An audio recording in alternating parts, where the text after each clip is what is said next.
নমস্কার বন্ধুরা, তিয়াশাস রেসিপিতে সকলকে স্বাগত জানাই। সামনেই আসছে ছট পূজা, আর এই ছট পূজাতে ঠেকুয়া তৈরি করা হয়। তাই আজ আমি ঠেকুয়ার মতোই একটা দুর্দান্ত স্বাদের রেসিপি আপনাদের সামনে শেয়ার করতে এসেছি। তো ঠেকুয়া যেভাবে তৈরি হয় ঠিক সেইভাবে আমি রেসিপিটা তৈরি করছি না, একটু অন্যভাবে রেসিপিটা আপনাদের বানিয়ে দেখাচ্ছি। তবে এটাকে আপনারা ঠেকুয়াও বলতে পারেন বা মাটরিও বলতে পারেন, তবে খেতে কিন্তু একেবারে ঠেকুয়ার মতোই লাগবে। তো এটাকে বলা যেতে পারে নারকেল ছাড়া ঠেকুয়া। তাহলে আর দেরি না করে চলুন রেসিপিটা দেখে নেওয়া যাক। তো রেসিপিটা তৈরি করার জন্য প্রথমেই আমি একটা বড় পাত্রের মধ্যে নিয়ে নিচ্ছি 1 বাটি চিনি, আর ওই বাটির মাপ করে দিয়ে দিচ্ছি হাফ বাটির মতো জল। এবার গ্যাসের ফ্লেমটাকে অন করে চিনি আর জলটাকে ভালো করে নেড়েচেড়ে মিশিয়ে নিয়ে ফুটিয়ে একটা শিরা তৈরি করে নিতে হবে। তবে একতার বা দুতার কিছুই করার দরকার নেই, জাস্ট চিনিটা গলে গেলেই হবে। তো দেখুন চিনি আর জলটা খুব ভালো করে ফুটে উঠেছে, আর দেখুন চিনিটা মেল্ট হয়ে গেছে। এবার আমি এটাকে নামিয়ে নেব। নামিয়ে ভালো করে ঠান্ডা করে নিতে হবে, তারপর ব্যবহার করতে পারবো। দেখুন চিনিটা একেবারে মেল্ট হয়ে গেছে। এবার এই পর্যায়ে চিনি শিরাটাকে নামিয়ে নিচ্ছি। এবার একটা বড় বোলের মধ্যে নিয়ে নিচ্ছি 2 কাপ মতো গমের আটা, সঙ্গে দিয়ে দিচ্ছি হাফ কাপ মতো সুজি, দিয়ে দিচ্ছি স্বাদ মতো নুন, দিয়ে দিচ্ছি চা চামচের 1 চামচ পরিমাণ মৌরি, দিয়ে দিচ্ছি 2 টেবিল চামচ পরিমাণ সাদা তিল, আর দিয়ে দিচ্ছি ঘি। এখানে আমি 4 টেবিল চামচ মতো ঘিয়ের ব্যবহার করব। এবার সব কিছুকে একসঙ্গে ভালো করে মিশিয়ে নিতে হবে। প্রথমে আমি 1 চামচ মতো ঘি দিয়েছি, এরপর আবারও ঘি মিশিয়ে নেব। ঘিটা দিয়ে এইভাবে একটু ঘষে ঘষে ময়মটা দিয়ে নিতে হবে।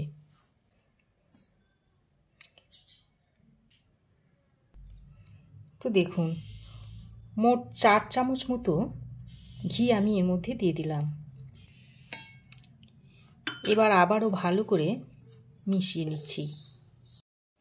তো দেখুন ঘিটাকে আমি খুব ভালোভাবে আটার সঙ্গে মিশিয়ে নিয়েছি, আর এইভাবে মুঠো করলে দেখুন দলা পাকিয়ে যাচ্ছে, আর এইভাবে করলে ঝুরঝুর করে ভেঙে যাচ্ছে, তার মানে ময়মটা খুব ভালোভাবে হয়ে গেছে।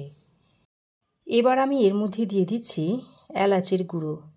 এই 3-4টে মতো এলাচের ভিতরে দানাগুলো বার করে গুঁড়ো করে নিয়েছি, সেটা এর মধ্যে দিয়ে দিলাম। আবারও একবার ভালো করে এলাচ দানাটা দিয়ে মিশিয়ে নিচ্ছি। তো দেখুন ভালোভাবে মেশানো হয়ে গেছে। এবার দেখুন যে চিনির শিরাটা তৈরি করে নিয়েছিলাম সেটা ভালোভাবে ঠান্ডা হয়ে গেছে। এখন এই চিনির শিরাটা অল্প অল্প করে দেব আর মেখে নেব। একবারে দিলে চিনির শিরাটা বেশি হয়ে যাবে আর ঠিকঠাক মাখাটা হবে না। আর এই ডোটা একটু শক্ত করে তৈরি করে নিতে হবে, বেশি নরম করে ডো তৈরি করলে কিন্তু হবে না।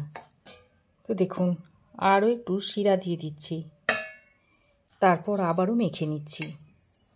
তো বন্ধুরা, ঠেকুয়া তৈরি করার সময় কিন্তু আমরা গোটা চিনিটা এর মধ্যে ব্যবহার করি, আর আজকে আমি এতে চিনির শিরা তৈরি করে সেটা ব্যবহার করছি।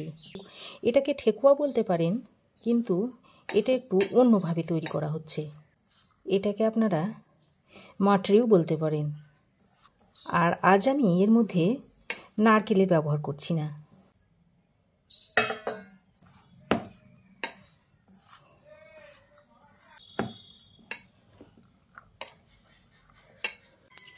তো দেখুন আমি ঠিক এই রকম একটা শক্ত করে ডো তৈরি করে নিয়েছি, আর অল্প সামান্য পরিমাণে চিনি শিরাটা বেঁচে গেছে।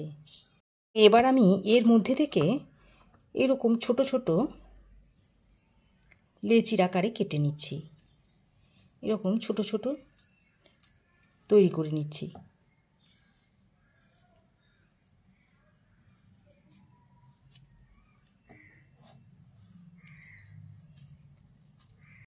তো দেখুন এইভাবে গোল গোল করে লেচি কেটে নেওয়ার পর এরকম হাতের সাহায্যে একটু গোল করে তারপর এইভাবে একটু 2 হাতে করে চ্যাপটা করে শেপ দিয়ে নিতে হবে।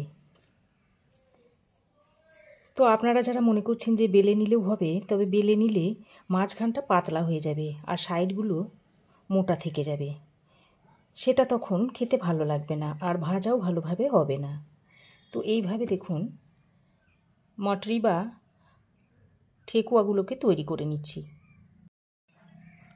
তারপর একটা প্লেটের মধ্যে এইভাবে রেখে দিচ্ছি। আরও একটা আপনাদের তৈরি করে দেখাচ্ছি। দেখুন এইভাবে গোল বল করে নিয়ে তারপর দু হাতে এইভাবে চেপে নিতে হবে।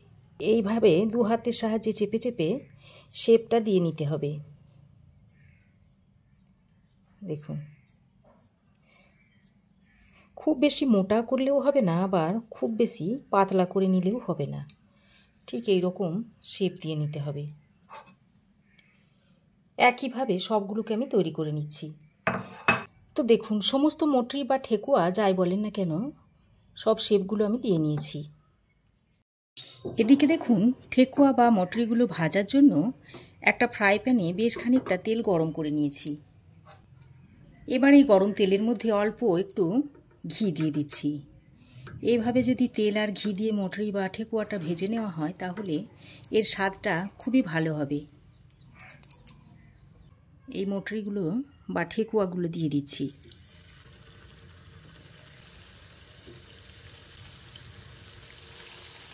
একসঙ্গে খুব বেশি দেওয়া যাবে না, একসঙ্গে খুব বেশি দিলে গায়ে গায়ে লেগে গিয়ে মটরি বা ঠেকুয়াগুলো ভেঙে যাবার ভয় থাকবে। তারপর এইভাবে একটু নেড়ে চেড়ে নিচ্ছি।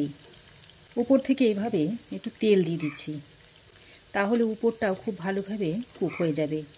তারপর এটাকে উল্টাতে সুবিধা হবে, তখন আর উল্টে দিলে আর ভাঙবে না। তো কিছুক্ষণ পর এই মটরিগুলোকে এইভাবে উল্টে দিচ্ছি।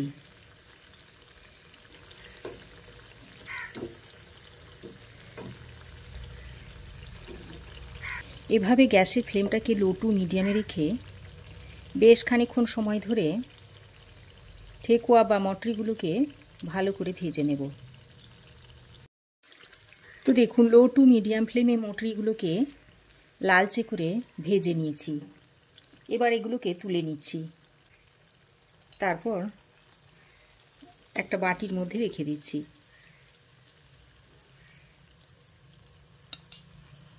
প্রথমে এগুলোকে একটু নরম মনে হবে, তারপর দেখবেন ঠান্ডা হলে আস্তে আস্তে শক্ত হয়ে আসবে। ওই একইভাবে আবারও তেলের মধ্যে দিয়ে দিচ্ছি। গ্যাসের ফ্লেমটা যদি হাইতে করে ভাজেন তাহলে মটরি বা ঠেকুয়াগুলো পুড়ে যেতে পারে, আর পোড়া লেগে গেলে তখন আর খেতে ভালো লাগবে না। গ্যাসের ফ্লেমটাকে লো টু মিডিয়ামে রেখে এইভাবে উল্টে পাল্টে একটু বাদামি করে ভেজে নিতে হবে।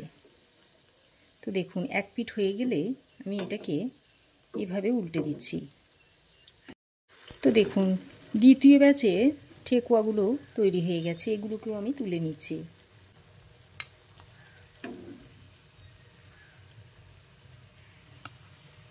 একইভাবে সবগুলো ঠেকুয়া বা মটরিগুলোকে ভেজে নেব।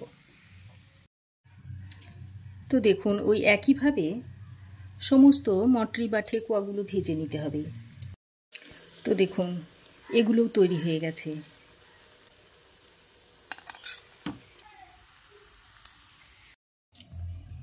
তো দেখুন সমস্ত মটরি বা ঠেকুয়াগুলো তৈরি করে নিয়েছি।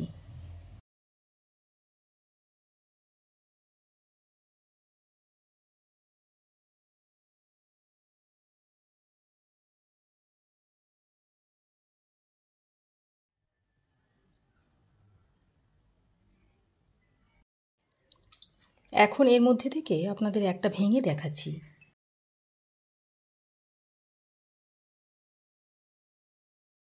দেখুন ভিতরটা কত সুন্দর খাস্তা হয়েছে, আর খেতে তো অত্যন্ত সুস্বাদু হয়। তো আপনাদের মধ্যে যারা নারকেল খান না তারা এইভাবে নারকেল ছাড়া ঠেকুয়াটা তৈরি করে নিতে পারেন। বন্ধুরা আমার এই আজকের রেসিপি আপনাদের কেমন লাগলো অবশ্যই একটা কমেন্ট করে জানাবেন। ভালো লাগলে লাইক ও শেয়ার করবেন, পাশে থাকা বেল আইকনটা অবশ্যই প্রেস করে দেবেন। আর আমার চ্যানেলে যদি নতুন হয়ে থাকেন তো প্লিজ চ্যানেলটাকে সাবস্ক্রাইব করার অনুরোধ রইল। আজ এ পর্যন্তই, আবার দেখা হবে নতুন কোনো রেসিপি নিয়ে নেক্সট এপিসোডে। সে পর্যন্ত ভালো থাকবেন, সুস্থ থাকবেন। ধন্যবাদ।